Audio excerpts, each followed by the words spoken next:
My brother and I pulled into our campsite late one night. We roasted cheese curds over a campfire. It felt like the Wisconsin thing to do. Earlier, we'd climbed up a watchtower used to keep an eye out for wildfires on the horizon. After all, we were surrounded by forest. Below the wooden watchtower, below the cliffs that it sat atop, water stretched as far as the eye could see, the setting springtime sun turning it a dark shade of purple. You could be forgiven for thinking it was a great lake. At first, we had too. But this enormous body of water before us was Green Bay, just an arm of the much larger Lake Michigan.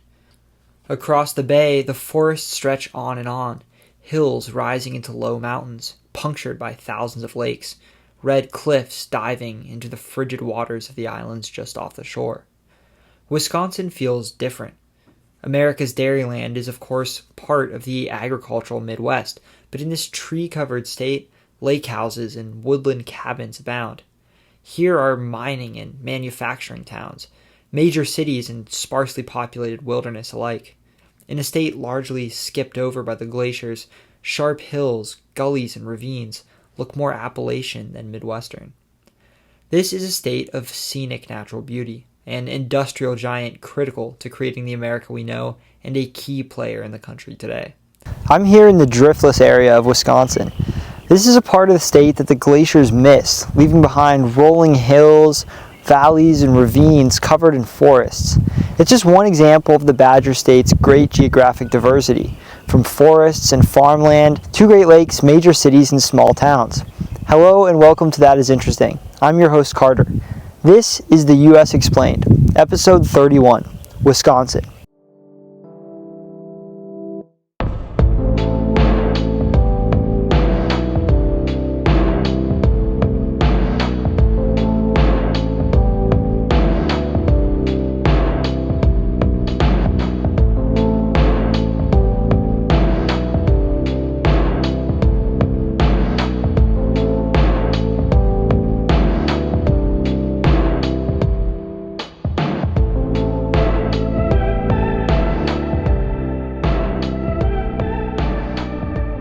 According to the Köppen climate classification, most of Wisconsin sits in the warm summer humid continental climate zone with 4 distinct seasons, hot summers, and very cold winters. A climate zone stretching across the north of the country from North Dakota all the way to Maine, though the very south of the state, as well as much of the Mississippi Valley along its border with Minnesota, is in the warmer, hot summer humid continental climate zone. It ranks 35th out of the 50 states by dew point, a measure of how sticky and humid the air feels, leaving it on the lower side in terms of humidity. It's 35th again in terms of precipitation, receiving 33.11 inches of rainfall each year, relatively low rainfall despite being home to a lot of water. It gets a ton of snowfall though, 45.79 inches. Wisconsin is the 10th snowiest state in the country, even snowier than its famously wintry neighbor, Minnesota. The north of the state is unsurprisingly a lot snowier than the south, though rainfall is pretty evenly distributed across regions. With an average temperature of 44.71 degrees Fahrenheit or 7.06 degrees Celsius, Wisconsin is the country's 9th coldest state. This cold northern state ranks 34th in terms of average annual sunlight. The state gets hit by natural disasters, including blizzards, floods like the ones that, as I write this video, have recently struck Milwaukee, tornadoes, though not as many as the Tornado Alley states to the south and west, and wildfires. In 1871, the Peshtigo Fire burned the forests near Green Bay and destroyed the Wisconsin town of Peshtigo. Anywhere between 1,200 and 2,500 people are thought to have been killed. By either measurement, that would make it the deadliest wildfire in world history. The entire state is located in the Central Time Zone, and its postal abbreviation is WI.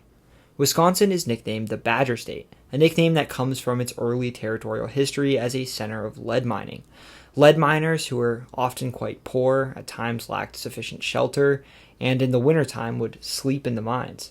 These miners in the Wisconsin territory were nicknamed badgers, an animal that, like the miners, sleeps in burrows under the earth, and the nickname stuck, even being adopted as the mascot of the University of Wisconsin. The state's other nickname is America's Dairyland. With 1.27 million dairy cows within its borders, only California is home to more dairy-producing cows than Wisconsin. It's second to California again by milk production. 2.7 billion pounds of milk come out of Wisconsin each year. The third state, Texas, produces barely half that much. When it comes to cheese, though, Wisconsin reigns supreme. Not even the agricultural giant of California can touch Wisconsin's cheese dominance. 3.5 billion pounds of cheese are produced in the state annually. It's what most Wisconsin milk is used for, and the state alone is responsible for a quarter of all cheese made in the United States. It's the biggest cheese-producing state in the world's largest cheese-producing country, and Wisconsin alone makes more cheese than any other country in the world besides the US, Germany, and France. Of course, cheddar and mozzarella and other popular cheeses invented elsewhere are made there, but the state is also the birthplace of Colby, a cheese invented in 1874 in the Wisconsin town of the same name. Marble it with Monterey Jack, a California cheese, and you have another popular type of cheese, Colby Jack. Wisconsin and neighboring Minnesota have one of the best sides of all time, the fried cheese curd, a delicious byproduct of the cheese-making process that you can find as an option alongside French fries in pretty much any restaurant in the state. People from Wisconsin are officially called Wisconsinites, but they're often nicknamed cheeseheads for the state's cheese industry. Initially an insult created by Illinois sports fans, it's become a point of pride and is often used by fans of the Green Bay Packers. The state's license plate shows a barn scene with a setting sun in front of a boat and the nickname America's Dairyland. Wisconsin's flag is one of the classic state seal on blue background designs. It has the word Wisconsin at the top and 1848, the year is admitted to the Union, at the bottom. The seal in the middle shows a badger, a farmer and sailor, surrounding a shield with an arm and hammer, plow, anchor, and pickaxe, above a cornucopia and 13 pieces of lead, representing the state's mining history as well as the 13 colonies. Above it all is their simple yet amazing state motto, Forward. The name Wisconsin likely comes from the Miami, a native people who lived in the region. They called a river that ran through their homeland Mesconsing, or the stream meanders through something red, named for the red riverside bluffs near what is today Wisconsin Dells. French explorer Jacques Marquette, traveling through the region and staying with the Miami, recorded Mesconsing as Mescusing. Years later, another French explorer, René Robert Cavelier, Sieur de La Salle, began exploring the interior of the continent. La Salle barely set foot in what would become Wisconsin, but he did make maps of North America and borrowed Marquette's name for the river. But Marquette wrote in cursive, and La Salle mistook his loopy M for an OU.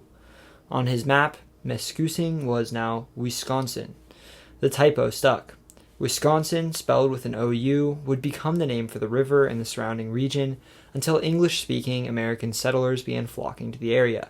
They and the U.S. government began using a more American spelling for the word, Wisconsin with a W. The river would give its name to the territory that surrounded it and the state that would follow. I visited Wisconsin as part of my U.S. Explained tour, where I traveled across the country taking photos and videos in most of the states and territories I'd yet to cover, seeing America as I worked on this series. I spent time in Milwaukee, Madison, Green Bay, Appleton, and Door County. I also went to college in Minnesota, just one state away, so I've had the pleasure of visiting Wisconsin quite a few times. I took a number of photos and videos in this tour that I included in this video, including the thumbnail. If you can guess where it is, leave a comment and let me know. Wisconsin is smack dab in the middle of the 50 states by land area. It's 54,158 square miles, or 140,268 square kilometers, making it the 25th largest state in the country. It's smaller than Illinois, but larger than Florida. It's also roughly in the middle by population. 5.9 million people call Wisconsin home, making it the 20th most populous state in the country. In the middle, but slightly on the larger side. It's home to more people than Colorado and fewer than Maryland.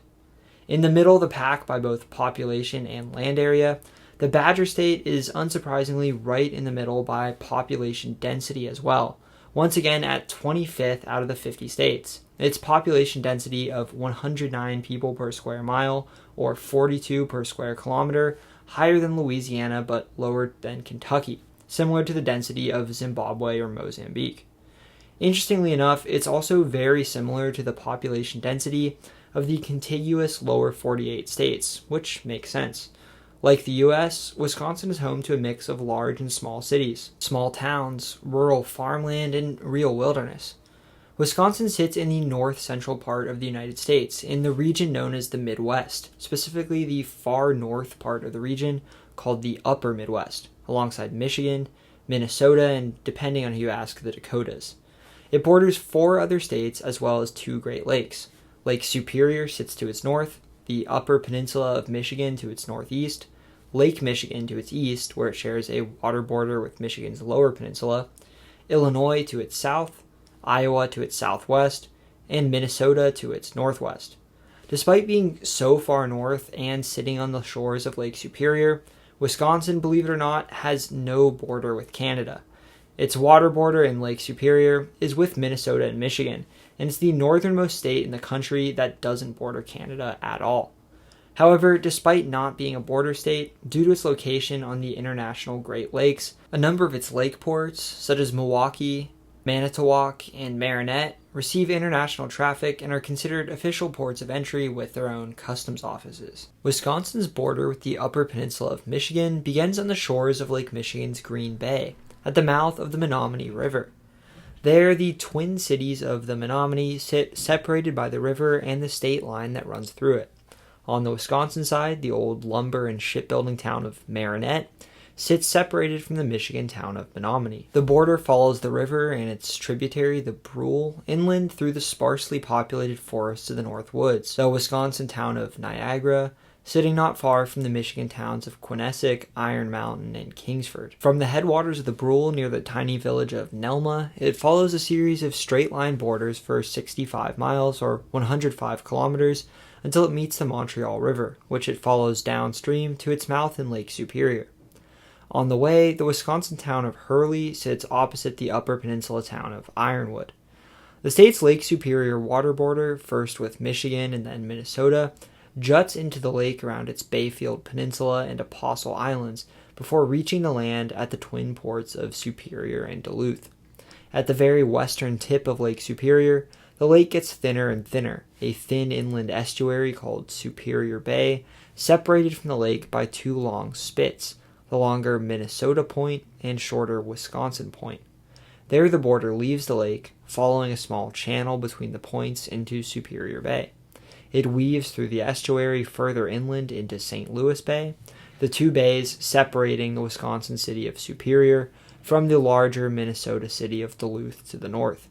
Together, these 2 small cities, nicknamed the Twin Ports, a play on Minnesota's Twin Cities, form one of the most important inland ports in the country and the busiest port in either state, receiving more trade than the ports of Seattle, Portland, or Boston.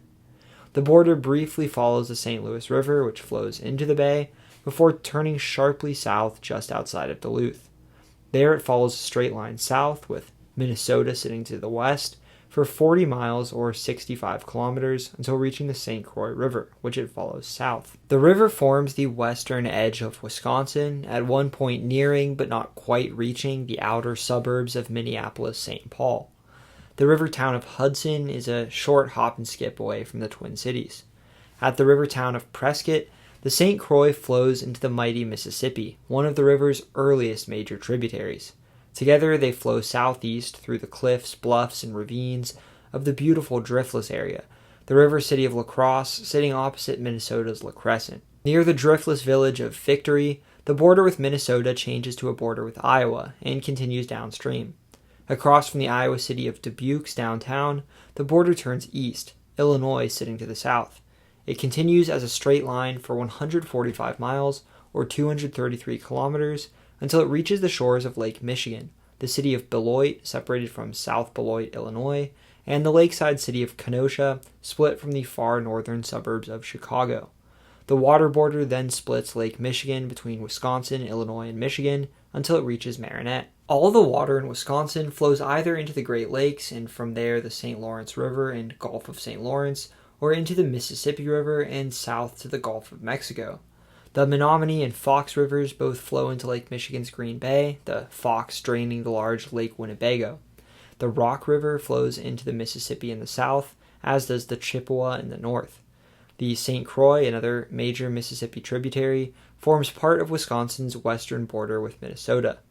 The Wisconsin, the river from which the state takes its name, begins at Lac Vieux Desert, a small lake on the Michigan border, and flows south down the center of the state, eventually meeting the Mississippi River near the town of Prairie du Chien.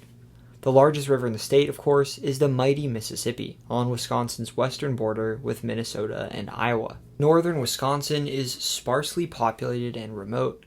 Roughly 730,000 people, a population half the size of the Milwaukee urban area, and just an eighth of the state's population altogether, lives in the northern third of its land, and it's geographically and culturally very similar to the northern portions of its neighboring Minnesota and Michigan. There are just a few major towns, the lake ports of Marinette, Ashland on Lake Superior's Chequamegon Bay, and Superior, which sits opposite Minnesota's third largest urban area, Duluth, as well as the inland milling towns of Hayward and Rhinelander. But even so, these are often towns of just a few thousand residents, connected by little one-lane roads running through the woods. A large boreal forest covers much of Canada, but dips south across the border into northern Minnesota, Wisconsin, and Michigan, where it's known as the North Woods. Nearly 49% of the state is covered in trees. After Michigan, it's the second most forested state in the Midwest. Another landform that dominates Canada, called the Canadian Shield, crosses into the North Woods again. This is a wide ring of weak, thin soil, bedrock often exposed right on the surface, surrounding Hudson Bay, making the land very difficult to farm or settle. Much of the inland state of Wisconsin is actually closer to the frigid Arctic Ocean Bay than to the open Atlantic, Pacific, or Gulf of Mexico.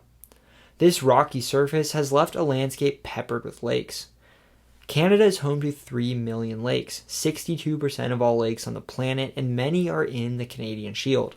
With the American North Woods possessing a landscape more similar to Canada than to the southern prairies of their own states, northern Wisconsin is filled with lakes as well.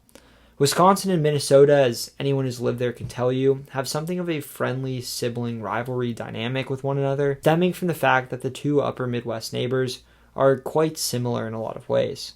Of course, the two have major sports rivalries, but another way in which it's manifested is in the question of which state has the most lakes. Now, the answer is the massive state of Alaska, which numbers somewhere in the millions, but the second place throne is either Minnesota's or Wisconsin's. Some counts put Wisconsin slightly over the top, others Minnesota. It all depends on what your definition of a lake is. I'll let you all duke it out in the comments because honestly I can't find a clear answer. These historic lands of logging, of timber and paper milling, of iron mining, were long a land of resource extraction essential to the growth of the industrial United States. Today these industries are still prominent but have been in decline, and parts of the region have struggled economically. Today it's cabin country. City dwellers from Milwaukee, Madison, and Chicago flock to the Northwoods lake houses in the summer to hike, swim, kayak, bike, and enjoy the beautiful natural scenery and fresh air. Summering up north is a classic part of the Wisconsin and upper Midwest experience. If you look at a map of proportions of second homes in the country, northern Wisconsin stands out, along with the rest of the North Woods. In fact, the Marinette Iron Mountain metro area between Wisconsin and the Upper Peninsula is the metro with the highest proportion of second homes in the country, around 26%. Many vacation towns are very seasonal, seeing their populations surge dramatically in the summer when, in just a few months, businesses need to make most of their income to survive the year. The superior lakeshore town of Bayfield, for example, has fewer than 600 residents year-round, but balloons in the warmer summer and fall months, particularly around the popular Apple Festival, to as many as 10,000, giving what is really a tiny village the infrastructure of a much larger town. Stretching off the shore of the Bayfield Peninsula into Lake Superior are the scenic Apostle Islands, home to beautiful red cliffs, arches, and sea caves. On the Lake Michigan side, the body of water known as Green Bay cuts into the state, separated from the rest of the lake by the long, thin Door Peninsula, and Washington Island, home to beautiful pebble beaches. Door County, a popular vacation destination taking up most of the peninsula, is the northern tip of the state's Lake Michigan coast and has the largest tourism industry in northern Wisconsin. Door County sits on a small peninsula between Green Bay and Lake Michigan in northeastern Wisconsin, and this is a huge vacation destination for people from across the state and other parts of the Midwest. Towns like the one I'm in now are filled with second homes, and many shops don't open up until the summertime when tourists really start coming in. Stretching from the St. Croix River to just outside Madison in western Wisconsin is a region known as the Driftless Area. I've talked about the Driftless Area before. You might remember it from my Illinois and Iowa episodes or my out-of-place geography videos, but although it is a multi-state region stretching into Minnesota, Iowa, and Illinois, the largest portion of the Driftless Area, by far, 85%, is located in Wisconsin, and unlike the others, it comprises a major portion of the state. The Driftless takes up most of southwestern Wisconsin and has had a huge impact on the state. The last ice age, which began 75,000 years ago and ended roughly 11,000 years ago, had a massive impact in shaping the history and landscape of the United States we know today. In North America, the enormous Laurentide ice sheet stretched over all of Canada and deep into the northern United States. So much water was stored in these huge ice sheets that sea levels were noticeably lower, and Alaska was connected to Siberia by a land bridge, allowing humankind to first reach the Americas. Glaciers flattened what is now the Midwest, leaving behind rich deposits of fertile soil that would turn it into productive farm country, and carved out the Great Lakes. But one portion, a large chunk of Wisconsin, Minnesota, Iowa, and Illinois along the Mississippi River, was missed by the glaciers. It was never carved out. Sediment deposited from glaciers called drift was never left behind, making it a driftless area. Much of this most recent major period of glaciation, what most people simply call the Ice Age, was first studied in Wisconsin by researchers at the University of Wisconsin. With all its strange glacial history, it would have been a great place to do so. Because of this long ice age, which shaped much of North America's physical landscape and changed human history forever, is known by geologists as the Wisconsin glaciation. The Driftless Area is nothing short of beautiful. It's a land of rugged ravines, thin hollows, waterfalls, and steep bluffs and cliffs, forests interspersed with small farms, the Mississippi River winding through its center, as well as the Wisconsin.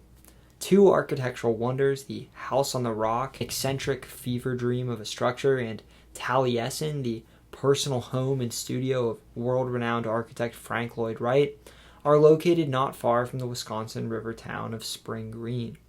Wright himself hailed from the Driftless Area. He was born just up the road in the town of Richland Center. The Driftless has a significant Amish population, members of a communal religious movement who migrated from Germany to Pennsylvania in the early 1700s, living on farms, abstaining from modern technology, and speaking a unique dialect of German called Pennsylvania German. After Pennsylvania, Ohio, and Indiana, Wisconsin has the fourth largest Amish population in the country, and is fourth as well by proportion of the state that is Amish.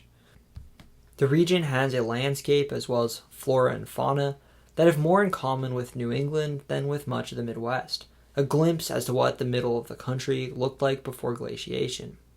This is cranberry country. 60% of all cranberries grown in the U.S. are harvested in Wisconsin, many in the Driftless Area. Towns throughout the region, regardless of their state, often share much in common culturally. Scenic river towns like Prairie du Chien and La Crosse are closely connected to driftless towns on the Minnesota and Iowa side. On the Wisconsin River, the town of Wisconsin Dells is popular for both its beautiful natural scenery as well as its amusement parks. It's home to a ton of water parks, which have made it a regional vacation destination.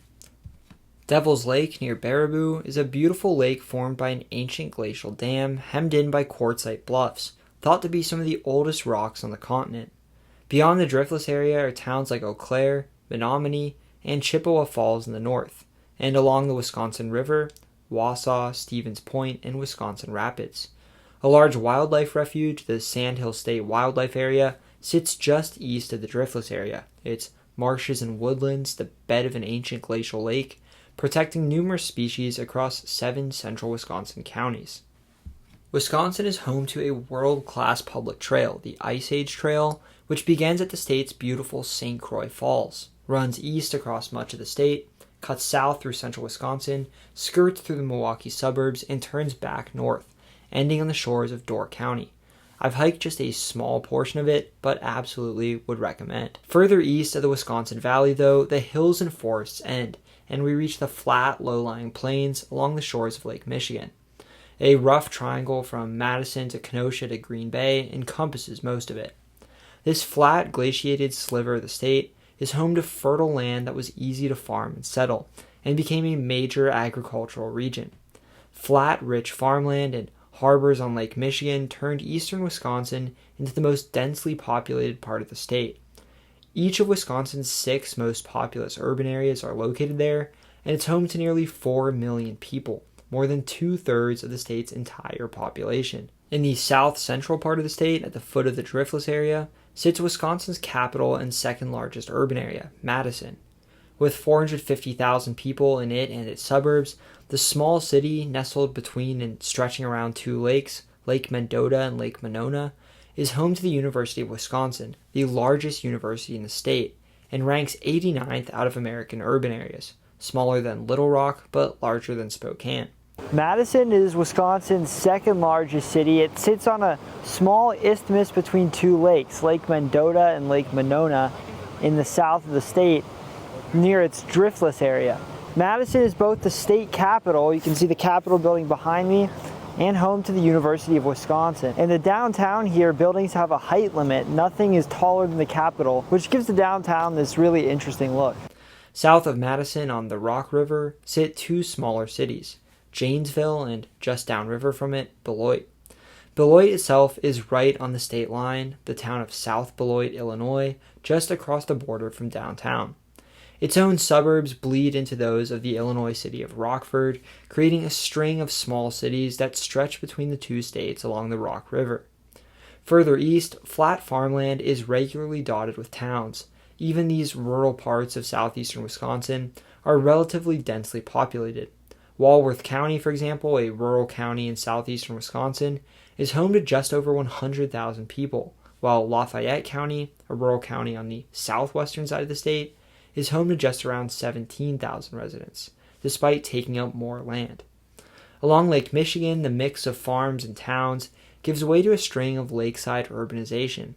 Just north of the Illinois border, the lakeport of Kenosha is the state's 6th most populous urban area, with 125,000 people living in it and its suburbs. Chicago's northernmost suburbs stretch about as far as the state line with Wisconsin.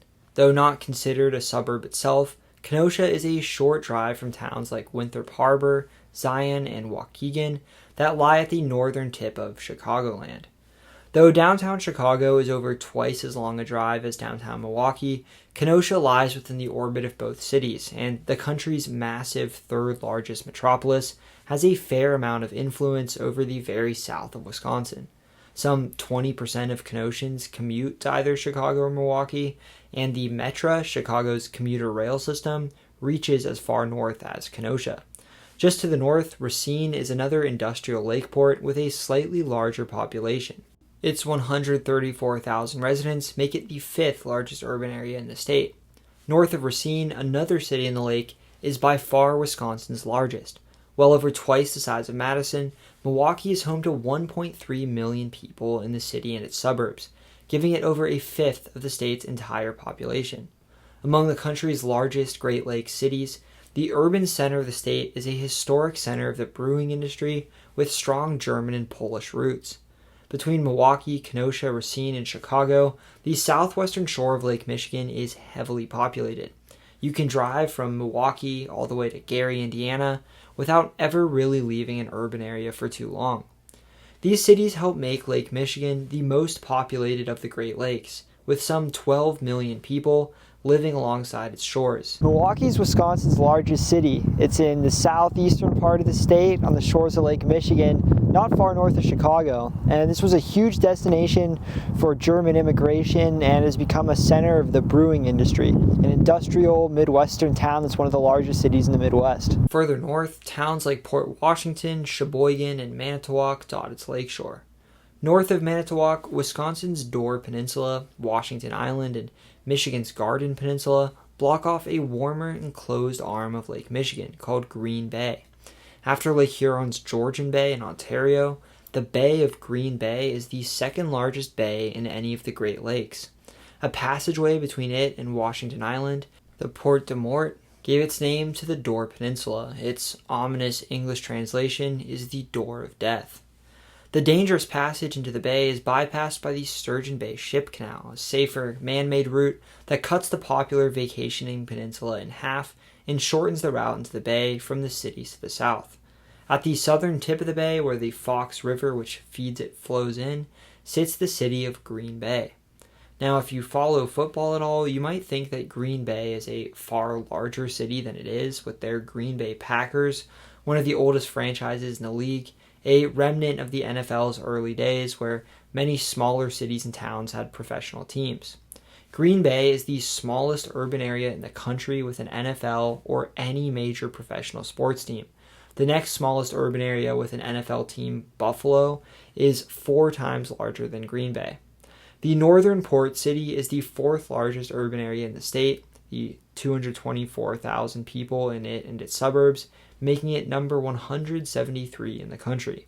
I'm here in Green Bay, Wisconsin. This is a port town at the mouth of the Fox River where it flows into Lake Michigan's Green Bay up in northern Wisconsin. But the town, which is the 4th largest urban area in the state, is probably most famous for being home to the Green Bay Packers, one of the NFL's oldest franchises. And it's actually by far the smallest American city home to a professional sports team. This is a small city. We're right downtown. There's not a lot of tall buildings, but this city is home to one of the most popular NFL teams in the country. Just to the south, the Fox River flows out of Lake Winnebago, the largest non-Great Lake in the state and one of the largest natural lakes in the country. Through the Fox Valley on the north end of Lake Winnebago, near where it flows out into the river, sits Appleton, the 3rd largest urban area in Wisconsin. With 230,000 people in it and nearby cities like Neenah and Menasha, collectively called the Fox Cities, the paper manufacturing city is just slightly larger than nearby Green Bay, smaller only than Milwaukee and Madison. Over 500,000 people live in the counties surrounding Lake Winnebago, the smaller cities of Oshkosh, which sits where the Fox River flows into it on its western shore and is home to a huge annual air show that makes its airport for a week in July each year the busiest in the world, and Fond du Lac on its southern tip, contributing to the region's large population as well. The age of Wisconsin glaciation, which so shaped the physical geography of the state, left so much ice stretching across northern North America that a land bridge stretched from Alaska to the eastern tip of Asia, Siberia's Chukchi Peninsula, allowing the first Americans to cross over, either by land or by boat, and people a hemisphere. Their descendants lived in the upper Midwest as the Oneota, a subgroup of the ancient Mississippians, a society that stretched across what is now the South and Midwest, building cities centered around massive earthen mounds, farming and trading on trade routes that crisscrossed the continent. One of their largest cities, today called Aztlan, sits partway between Milwaukee and Madison. Though Mississippian society would at some point collapse, descendants of the Oneota remained in the region, splintering into different tribes like the Iowa and Ho-Chunk or Winnebago. When European settlers began arriving on the continent, a number of different native peoples lived between Lake Michigan and the Mississippi River. In the north and central parts of what would become Wisconsin were the Menominee. In the south were the Ho-Chunk. Throughout the state, particularly in the southeast, were the Oceti-Sakowin, or Sioux, specifically the Santee Band of the Dakota. In the southwest, the Iowa stretched across the Mississippi from Iowa. With the arrival of European colonists in North America, life for the continent's indigenous people would change forever. As the two hemispheres had been cut off from each other for most of human history, diseases had developed in the Old World, like smallpox, that had never reached the Americas, and the native people of North America had no immunity to them. Disease arrived on the continent's shores with devastating results. Some 90% of North America's indigenous people are estimated to have died from these Old World illnesses. Additionally, as European settlers carved out colonies on the East Coast, they often came into conflict with the native people who lived there, and warfare sent native refugees further west. In upstate New York, a union of tribes called the Haudenosaunee or Iroquois Confederacy had made enemies of the French and were armed by the British. They waged a brutal war against the tribes of the Midwest, called the Beaver Wars, seizing land to use as exclusive hunting grounds, from which they could collect furs and pelts for the lucrative trade with colonists. The Beaver Wars saw the Iroquois expand their hunting grounds all the way to northern Tennessee and as far west as the Mississippi River in Illinois, and drove dozens of other tribes further west. Tribes from further east, like the Ojibwe, Sauk, Meskwaki or Fox, and Potawatomi, joined the Menominee and Ho-Chunk in the region. The Ojibwe lived in Wisconsin's Northwoods, the Menominee along Green Bay, the Ho-Chunk in the center of the state, the Sauk and Fox in the Driftless Area, and the Potawatomi along Lake Michigan. France, through their colony of Canada, was hoping to build a fur-trading empire throughout the continent, made possible by relationships with native tribes and consisting of a string of forts, trading posts, and the occasional settlement. Jean Nicolet, a French fur trader, left from Canada to explore deeper into the continent's interior. Nicolet had heard from other native peoples of the Ho-Chunk. Their name means people of the sacred voice, but the French had mistranslated it to people of the sea. Nicolet thought they must live near the Pacific and set out to find a route to Asia. Canoeing through the Great Lakes, he passed through the Straits of Mackinac, putting Lake Michigan on the map for France, and continued into Green Bay. Not far from where the city of Green Bay is today, he stepped ashore, becoming the first European to reach what would become Wisconsin. There, in 1634, he founded a small trading post, La Baie des Pointes, or the Stinking Bay. It would later take on the more friendly name of La Baie Verte. La Baie, later known as Green Bay, was the first colonial settlement founded in the Midwest, though this sporadically used trading post had no permanent French population. Nicolet explored inland, reaching the Wisconsin River, and traveled downstream. As the river widened, he believed he was nearing the Pacific and turned back, reporting wrongly of a passageway across the continent. Other fur traders would sporadically follow, for France settled along the St. Lawrence and yet to colonize Louisiana.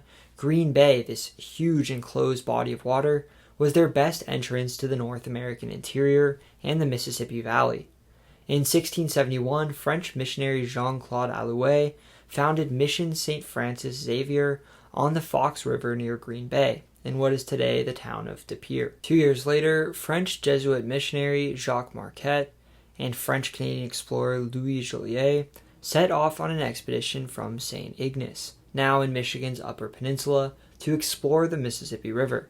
They followed a similar route to Nicolet, coming ashore at La Baie, reaching the Wisconsin River, and following it downstream.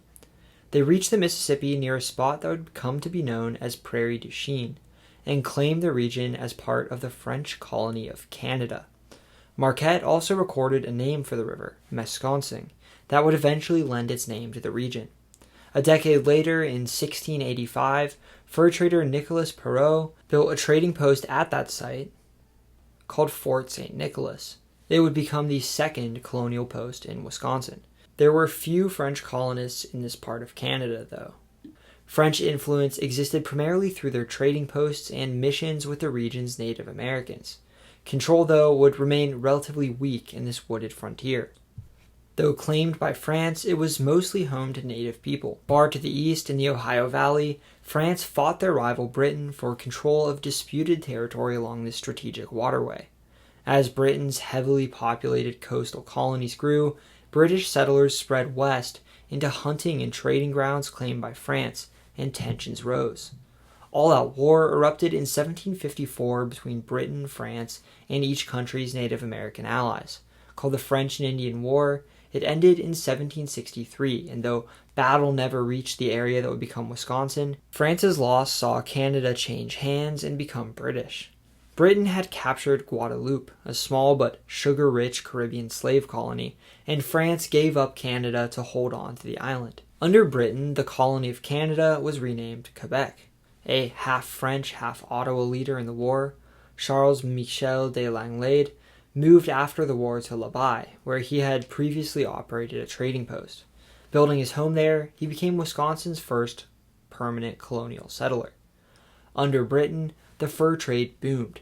Settlers moved in, mostly French, Canadian, and English fur traders in Prairie du Chien and Labai, which the English would call Green Bay. The two settlements, formerly small trading posts, would become full-fledged towns. In 1791, two free black Americans would found a trading post at what is today Marinette. But the region would not be British for long. War erupted just over a decade later as 13 British colonies on the Atlantic coast rebelled against British rule. Allying themselves with France, these victorious colonies founded a new country, the United States. The revolution never reached this part of Quebec. Indeed, Quebec had been invited to join the Continental Congress but had turned down the offer. At the Treaty of Paris in 1783 ending the war, Britain ceded all of Quebec sitting south of the Great Lakes to the United States. The new country was already far larger than its original 13 colonies, and this part of Quebec, not belonging to any of the original 13 states, became the country's first territory, called the Northwest Territory. The part that would become Wisconsin would change hands between a number of different territories. In 1800, the western half of the Northwest Territory was separated and made its own territory called Indiana. In 1809, Indiana was divided in two, right through Lake Michigan. While the Door Peninsula would remain a part of Indiana, most of what would become Wisconsin was made a part of the new Illinois Territory. 7 years later, most of Indiana became a state, but the Door Peninsula became an unorganized territory. 2 years later, the southern half of Illinois became a state, and the northern portion alongside the Door Peninsula was given to the territory on the other side of the lake, Michigan. Lead had long been known to exist in the Driftless Area. The region's native people had mined it for centuries, but by the 1820s it was becoming a coveted resource. Miners from Missouri, fresh off of a lead mining boom, began heading north into this western part of the Michigan Territory. A few thousand immigrants, miners from Cornwall, followed. The miners, nicknamed Badgers, founded a town called Mineral Point, which became the main hub for mining in the Driftless area. Other mining towns, like Dodgeville, sprung up nearby. The region, home mostly to native people and small colonial communities in Green Bay and Prairie du Chien, had a growing population and a booming mining industry. Many miners were moving onto Ho-Chunk land, and a small uprising of Ho-Chunk, called the Winnebago War, was quickly put down by the U.S. The Ho-Chunk forced to cede significant amounts of territory to the U.S. government.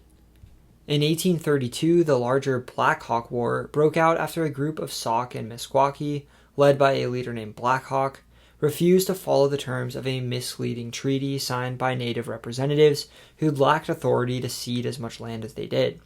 Black Hawk's defeat forced many Sauk and Meskwaki onto smaller territories west of the Mississippi and opened up this lead-rich western part of Michigan to more white settlement. In 1836, with a population of 22,000, mostly lead miners and French Canadians, all of Michigan Territory west of Lake Michigan was made into its own territory, the Wisconsin Territory. If you're counting, that's the 5th U.S. territory it had been a part of. Belmont, a mining town in the Driftless area, was named its territorial capital. 2 years later, Wisconsin's lands west of the Mississippi became the territory of Iowa. That same year, the capital was moved to a new spot, a town named Madison for the former president who had recently died. Madison was picked for its central location. To the north was Green Bay, to the west were the mining regions of the Driftless area, and to the east were a cluster of fast-growing towns on a strategic Lake Michigan port, Juneautown, Kilbourne Town, and Walker's Point. Wisconsin was until then mostly home to Native Americans, Cornish miners, and descendants of French-Canadian colonists. In 1840, the territory's population was recorded at 30,000 people.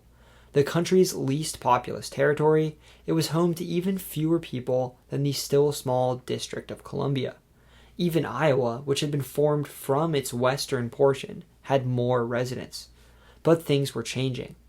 Settlers from the original 13 states had been pouring west, seeking new land to farm and settle. Ohio, a state completely west of the Appalachians, was now the third most populous in the country, with 1.5 million residents. The Midwestern states of Indiana and Illinois were booming and on the rise. 15 years prior, New York had built the Erie Canal. Bypassing the treacherous Niagara Falls, it connected the Great Lakes to the Port of New York and the markets of the world. Steamships now made water travel far easier. New York, too, was the country's most populous state, home to 2.5 million people. It and the heavily populated states of New England were getting crowded. Farmland was mostly all claimed. Families were having lots of kids, and for many of them, staying in the Northeast wasn't looking very viable. A trip down the Erie Canal, though, could provide a lot of opportunities. Already, prairie land was being scooped up along the lakes. To the east, Michigan was growing quickly. And for New Yorkers and New Englanders seeking out land to the west, the prairies of Wisconsin alongside Lake Michigan were looking promising. These Yankees flocked west by the hundreds of thousands, moving into existing towns like Green Bay, Madison, Kilbournetown, and Juneautown, and founding new ones like Beloit, Racine, and Janesville. By 1850, Wisconsin had a population of 305,000. It had grown 10 times in a single decade, and was now dominated culturally and politically by these new northeastern settlers. At the same time, New York had pushed many of the tribes of its upstate Iroquois Confederacy out, pressuring them as the territory grew to move with the countless other New Yorkers to Wisconsin instead. A number of tribes from New York and New England, like the Oneida, Muncie, Stockbridge, and Brothertown, made their home in reservations in the territory. Today, Wisconsin has the second largest Native American population east of the Mississippi, after just North Carolina. Many of the Yankees who settled in the territory arrived in the three rival ports of Juneautown, Kilbournetown, and Walker's Point. The towns, eager to come out on top in this population boom, sabotaged one another frequently, destroying bridges, attacking one another's residents, laying out streets in opposing grids, and even once threatening each other's leaders with a cannon in what was known as the Bridge War, particularly Juneautown and Kilbournetown. By 1846, clear the chaos was doing no one any good, the three towns came together and merged, taking the name of the river that had once divided them, Milwaukee. Today, the city grid is misaligned. Streets east and west of the Milwaukee River were designed without the other side in mind, so most bridges crossing the river today appear crooked on a map. Immigrants came to the territory as well. Immigration was beginning to grow in the country, and immigrants from Germany, Ireland, England, Scotland, and Wales began moving in, establishing farms or settling in the territory's cities. Germans in particular began making Milwaukee home, and the city became the largest in the territory. By 1848, this fast-growing territory, its population somewhere near 300,000, was well over the 60,000 people benchmark usually required to become a state. In fact, it had more people than any other territory and 6 other states. On May 29, 1848, President James Knox Polk signed into law the admission of Wisconsin, and it became the country's 30th state. Its northwestern portion, beyond the St. Croix River, was not admitted, and would be an unorganized territory until becoming part of Minnesota. More people continued to flock to the state, mostly settlers from the Northeast and immigrants from Europe. Germans in particular, facing revolutions back home, made their way to America, often with Midwestern agricultural lands in mind. The fast-growing Wisconsin became particularly popular with America's largest immigrant group, and hundreds of thousands of Germans poured into the state, establishing farms and settling in the booming port of Milwaukee, where newcomers were moving into the state, and grains from Wisconsin farms were being exported to other parts of the country and the world. Swiss-German farmers brought cheese-making techniques from Switzerland and established a prominent dairy industry in the state, particularly in southern Wisconsin's Greene County. Alongside this huge influx of German immigrants came ethnic Poles, many from German-controlled parts of Poland, as well as immigrants from Denmark, Britain, Ireland, the Netherlands, Sweden, Finland, and Norway. These new Wisconsinites, both from other parts of the U.S. and other parts of the world, now lived on over 100,000 different farms in the state. By 1860, its population had more than doubled from the last census. now clocking 775,000 people. As the country expanded west, tensions had been rising over whether new states should be allowed to practice slavery. Wisconsin, a northern state settled mostly by New Yorkers, New Englanders, and immigrants from Europe, all regions where slavery was illegal, had little taste for the horrible practice. Escaped enslaved people often fled north into the state along the Underground Railroad, making their way to Canada.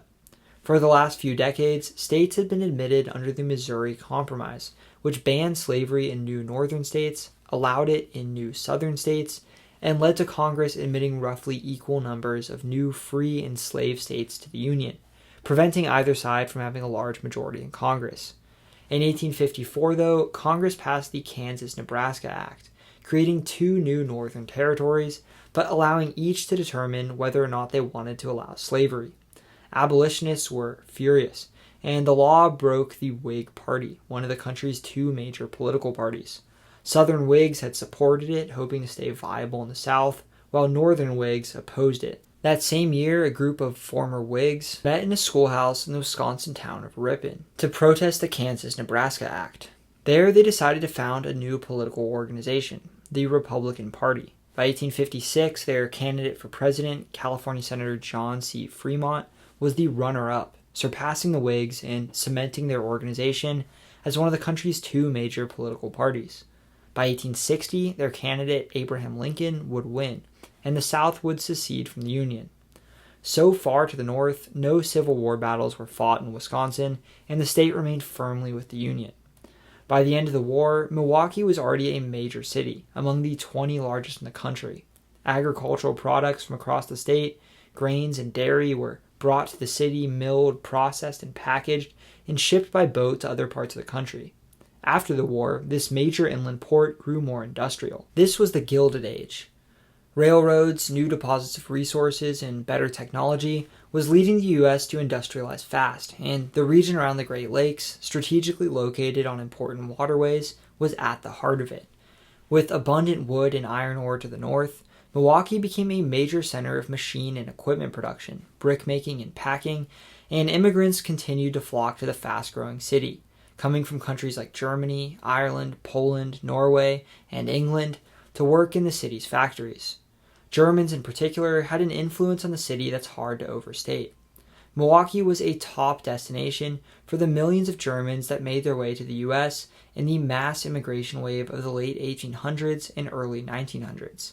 Today, Germans are, by self-reported ancestry, the largest ancestry group in the country. About 13% of Americans trace their ancestry to Germany.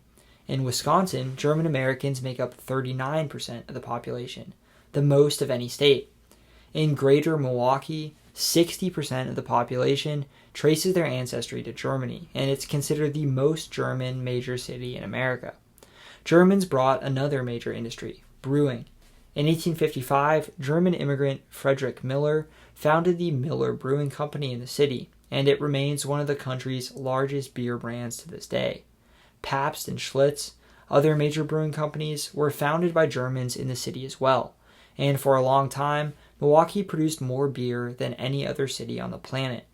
In 1884, a German-American family from Baraboo, the Ringlings, founded the Ringling Brothers Circus. Eventually, it would merge with the Barnum and Bailey Circus and become a national phenomenon, dubbed the greatest show on earth. Polish immigrants were a major presence in Milwaukee as well. Today, Wisconsin is the most Polish state in America, about 9% of its residents tracing their ancestry to Poland. Alongside cheesemaking and brewing, Germans also brought a new politics to Wisconsin. A number of German immigrants to Milwaukee were socialist, and in 1910, after years of corruption, the city tried something new and elected Emil Seidel, a socialist candidate, mayor. The first time ever a socialist became a major city mayor in the U.S. He would be the first of 3 Socialist Party mayors in the city. The party was a major force in Milwaukee politics up until the 1960s. Robert La Follette, a populist progressive, was not a socialist but allied himself with the party and often won their endorsement. Winning the governorship, he would go on to serve several terms representing Wisconsin in the U.S. Senate, and cemented himself as a national leader of the progressive movement, in a time when political corruption and large monopolies were often the target of progressive-era politicians. La Follette, a Republican, left the party in 1924, founding the Progressive Party and running for president under its banner.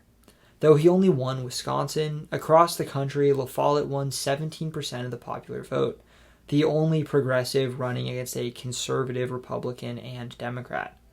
The most successful third-party campaign of all time, though, was that of popular former President Theodore Roosevelt, who ran in 1912 against his former protege, President William Howard Taft, and challenger Woodrow Wilson on a different progressive party nicknamed the Bull Moose Party. While visiting Milwaukee on the campaign trail, about to give a speech at the Milwaukee Auditorium, today the Miller High Life Theater, the former president was stopping to greet a cheering crowd when a man named John Schrank shot him in the chest. The crowd tackled the would-be assassin, while Roosevelt refused to go to the hospital, heading instead to the theater, and gave his 50-page speech. The papers, along with his glasses in his chest pocket, had slowed the bullet down enough to stop it from reaching his heart. He would come in second, besting Taft but losing to Wilson. In the North Woods, forests were chopped down and sawmills churned out timber. Demand for lumber boomed as the country grew quickly, and many northern towns developed as lumber and paper milling sites. Up north in Superior, the city's port, shared with Duluth, packed iron ore from northern Minnesota onto huge barges making their way across the Great Lakes, the small city becoming an industrial powerhouse, providing a key resource in industrial production elsewhere on the Great Lakes. By 1870, Wisconsin had surpassed 1 million residents. By 1900, 2 million. This rapid growth had its consequences, though. Clearing land for farms and railroads, farmers would often use slash-and-burn techniques. In 1871, they lost control of one such fire. The Peshtigo Fire would burn millions of acres of forest around Green Bay and completely destroy the town of Peshtigo. The deadliest wildfire in world history, as many as 2,500 people were killed. On the same day, the winds which had made the fire spread so quickly burned much of Chicago. Though less devastating, the Chicago fire dominated the headlines instead. During World War I, anti-German sentiment swept the nation, and in the heavily German state, many German Americans stopped speaking the language and attempted to mask parts of their culture. Milwaukee's numerous German-language newspapers went out of business. During the World Wars, jobs opened up in Milwaukee and other manufacturing centers of the North as industrial workers went to fight overseas. Meanwhile, in the American South, many black Americans faced restrictive and racist Jim Crow laws, and often worked in poor conditions for low wages in agricultural sharecropping jobs, an exploitative system of labor that kept many trapped in poverty, often farming the same plantations that their ancestors had been enslaved on. With the opening of these northern industrial jobs, many headed north to seek a better life, often saving up money to purchase a train ticket and typically going to cities directly north of them.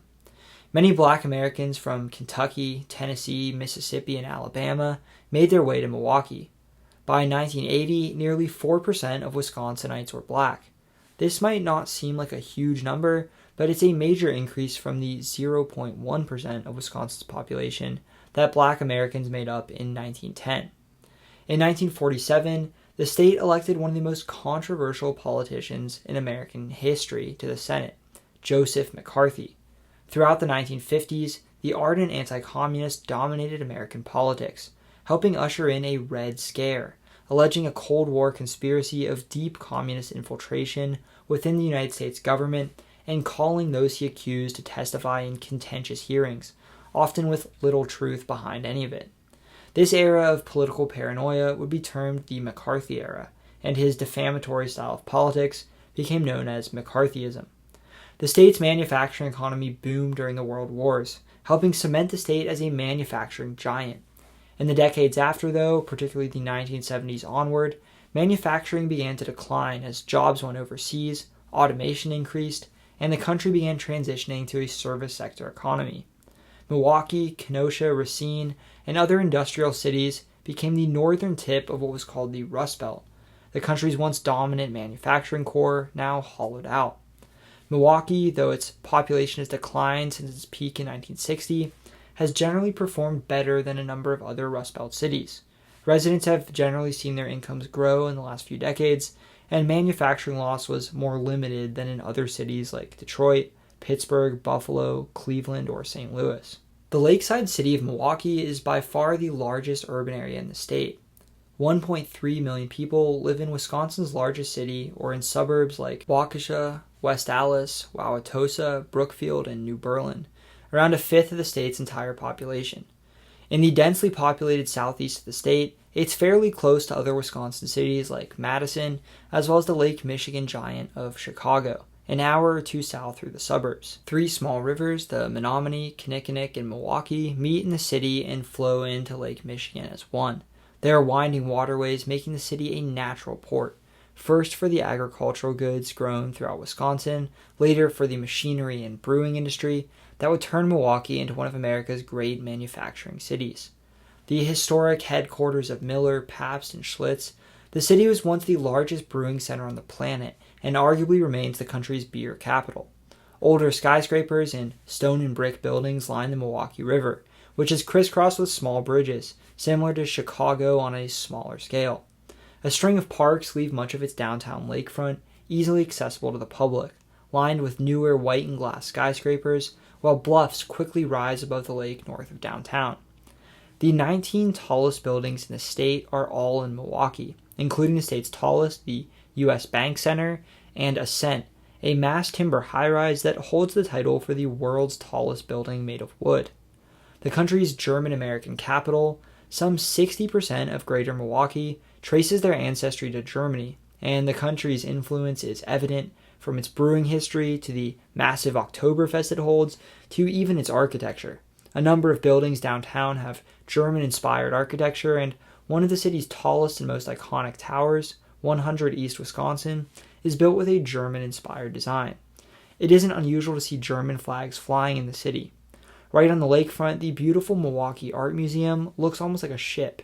The part of it that looks like a sail can even move and close on its own if it gets too windy. The city is also home to Harley-Davidson Museum near the headquarters of the iconic motorcycle company. The Wisconsin State Fair, one of the largest in the country, is located in its suburbs.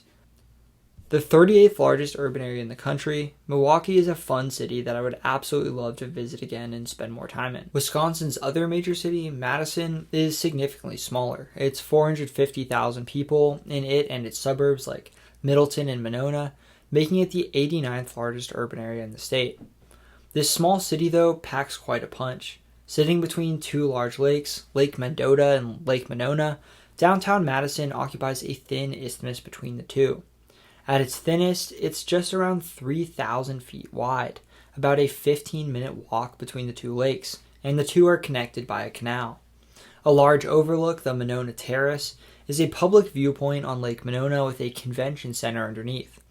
Like Washington, D.C., it's one of just a few major American cities with a height limit on its skyline. Buildings downtown are not allowed to be taller than the Wisconsin State Capitol, which leaves it the tallest building in the city. This leads to an interesting phenomenon. Walk around downtown Madison, and you might think you're in the downtown of any major city, with large, wide office buildings left and right. Look up, though, and the buildings are cut off, almost stumps of skyscrapers. It brings a lot more natural light into Madison than you'd get in a lot of other city downtowns. The Wisconsin Capitol itself is one of my favorites. On a hill in the center of town, it's unusually laid out, its shape resembling the letter X. Madison's major streets extend out from the Capitol, providing sight of it from across the city. One of the best parts about it, visitors can get an amazing view of the city from outside of the dome, which is open to the public, something that isn't the case in a lot of state houses. The city is, of course, a college town, home to the main campus of the University of Wisconsin, the largest university in the state. A lot of college graduates stay after, and it's a popular, young, economically vibrant city with some amazing nature close by in the Driftless Area. In terms of race, 79% of Wisconsinites are white, 8% are Latino, 6% are black, 3% are multiracial, 3% are Asian American, and 1% are Native American. Though a small proportion, it is, after North Carolina, the state with the second highest proportion of indigenous residents east of the Mississippi. Most Wisconsinites trace their ancestry to Germany, Ireland, Poland, Norway, enslaved people from Africa, as well as to England and Mexico. It is both the most German and most Polish state in the U.S. at 39% and 9% respectively, particularly impressive considering German Americans make up the largest self-reported ancestry group in the entire country. In terms of religion, 61% of Wisconsinites are Christian, 39% Protestant, pretty much a split between evangelical and mainline Protestants, and 20% Catholic. The most classic Wisconsin food has got to be the cheese curd. You can eat them fresh, you can fry them, you can dip them in sauces. It seems like cheese curds are starting to catch on in other parts of the country, but the heart of cheese curd country is the upper Midwest, and they're big in Wisconsin. Most places you eat, they'll be on the menu as sides or appetizers, the way fries usually are. Cheeses like Colby and Limburger are made in Wisconsin. The butter burger is a Wisconsin favorite, basically a butter toasted bun and a patty that also includes the butter mixed in. This is America's Dairyland, after all. The delicious Wisconsin chain Culver's has helped popularize butter burgers, cheese curds, and another staple in the state, frozen custard, outside of Wisconsin. It wasn't invented there, but Milwaukee has more frozen custard shops per capita than anywhere on the planet. Of course, the other food group Wisconsin is known for besides dairy is, well, beer. Wisconsin Germans brought beer making to the state, and it is famed for its brewing history and beer culture, and has some of the lowest alcohol taxes in the country. Infamously, it is home to many of the country's heaviest drinking counties, and is often considered the U.S.'s drunkest state. The Old Fashioned is very popular in Wisconsin, where it is often made with brandy instead of whiskey. Beer cheese soup is a popular dish combining two classic Wisconsin products. Bratwurst is also popular, testament to the state's German heritage, and kringles are a popular pastry brought by Danish immigrants to Cuisine, which has one of the largest Danish-American populations in the country. In a state filled with lakes, there is plenty of good fish to be had. The state's Catholic population brought the tradition of eating fish on Fridays, and in Wisconsin that means a fish fry, a hearty meal of beer-battered walleye, bluegill, or perch served in a lot of local bars and restaurants. A fish boil is a traditional event brought by Scandinavian immigrants where Wisconsinites get together and cook up a big whitefish and potato stew. Wisconsinites can have pretty thick Midwestern accents. The upper Midwest has one of the most distinct accents in the country, influenced by the heavy immigration from Germany and Scandinavia, and Wisconsin is no exception. Similar to Minnesota and Michigan, the further north you go, the more it becomes really pronounced, while people in Milwaukee typically do not have as distinct of an accent. Much of eastern Wisconsin in general uses the term bubbler to refer to a water fountain or drinking fountain. Interestingly enough, the only other part of the country where this is used regularly is Rhode Island and some nearby parts of Massachusetts. It was the name of an old water fountain model that sold a lot of units in those states, and the brand name stuck as the general term, even though Rhode Island and Wisconsin are nowhere near one another. Polka, rock, indie, and pop music all have a history in the state. Every year, downtown Milwaukee hosts Summerfest, which for a long time was the largest music festival on the planet. Some million people turn out for it every year. Wisconsin has 3 professional sports teams. The MLB's Milwaukee Brewers and NBA's Milwaukee Bucks play in Milwaukee, the Brewers at American Family Field, and the Bucks at Fiserv Forum. Green Bay, by far the smallest urban area with any major league sports team in the country, is home to the NFL's Green Bay Packers, who play at Lambeau Field. Despite playing in a tiny media market, the historic team has built a pretty large and widespread fan base across the country and is seen as Wisconsin's team, popular across the entire state. College sports are popular in the state as well, and they root overwhelmingly for the University of Wisconsin Badgers. The largest newspaper in the state is the Milwaukee Journal-Sentinel, and its busiest airport is the Milwaukee Mitchell International Airport. Major colleges include the University of Wisconsin-Madison, the University of Wisconsin-Milwaukee, Marquette University, and the University of Wisconsin-Oshkosh. Major companies headquartered in the state include Northwestern Mutual, Manpower Group, Oshkosh, Harley-Davidson, Fiserv, Menards, Epic Systems, Quick Trip, Culver's, Kohl's, Penzies, Miller Brewing Company, Rockwell Automation, Milwaukee Tool, and WEC Energy. Some famous cheeseheads include Laura Ingalls Wilder, Tony Romo, Harry Houdini, Curly Lambeau, Liberace, Bon Iver, Rachel Brosnahan, Thornton Wilder, the Cordettes, Willem Dafoe, Heather Graham, Spencer Tracy, George F. Kennan, Gene Wilder, Les Paul, Frank Lloyd Wright, Oprah Winfrey, the Ringling Brothers, Mark Ruffalo, Colin Kaepernick, Golda Meir, Chris Farley, Orson Welles, Bradley Whitford, Steve Miller, Danica Patrick, Kingsley Gillette, Georgia O'Keeffe, Aldo Leopold, and William Rehnquist, to name a few. No presidents have been from Wisconsin. Former Speaker of the House and Wisconsin Congressman Paul Ryan was, prior to his speakership, the Republican nominee for vice president. He and Mitt Romney lost to the Obama-Biden ticket in 2012. Politically, it is a purple state, one of the most essential swing states in the country. In the 2024 election, for example, the most recent as of when I made this video, Donald Trump won the state by a margin of less than 1%, and Joe Biden won by similar margins the prior election. With such close margins, its 10 electoral votes are highly coveted. Candidates flock to this must-win battleground state. Trump, Kamala Harris, and major campaign surrogates, for example, are thought to have visited the state some 60 times in the run-up to the election, and it hosted the Republican National Convention in 2024 and the Democratic National Convention in 2020. Along with Michigan, it is one of just 2 states with an even ranking on the Cook Partisan Voting Index, meaning in recent elections, presidential candidates have won Wisconsin with the exact same margin by which they win the national popular vote. Of Wisconsin's 8 representatives in the House of Representatives, 2 are Democrats and 6 are Republicans. Its governor, Tony Evers, is a Democrat, and it is, interestingly, one of just 3 states currently with a split Senate delegation. One of its senators, Ron Johnson, is a Republican, and the other, Tammy Baldwin, is a Democrat. That is it for Wisconsin. Get ready and get excited because a big one is coming up next.